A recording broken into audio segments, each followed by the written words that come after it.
Everything you think you know about ketchup is wrong. By the end of this video, you will never hear ketchup the same way again. To understand ketchup, picture the print shops and coffee houses of early modern Europe. 17th century is when the word first shows up in writing, but the idea behind it is older. The world that produced this word ran on different assumptions about meaning, status, and what was worth naming. Etymology. The etymology of the word ketchup is unclear. There are multiple competing theories.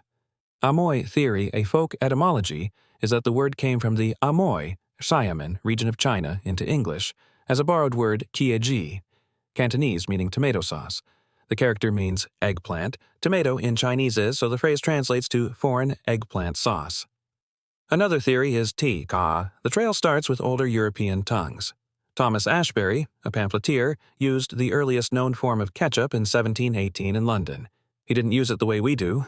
In his writing, it described something concrete, almost mechanical, closer to the literal sense baked into older European tongues. A generation later, Elise Marchand, a translator working in Paris, picked up the word in 1742 and started bending it. By the time the manuscript reached Paris, ketchup had drifted from a thing you could point at into a thing you could feel. That drift is the whole story. What these two sources have in common is more interesting than the differences. Both used ketchup to mean something more specific, more grounded, more physical than the airy abstraction it became. The meaning we use today is a kind of late-arriving ghost of the original. Here is where most people get ketchup wrong. Etymology. The etymology of the word ketchup is unclear. There are multiple competing theories. Amoy theory. A folk etymology is that the word came from the Amoy, Xiamen region of China into English as a borrowed word qieji.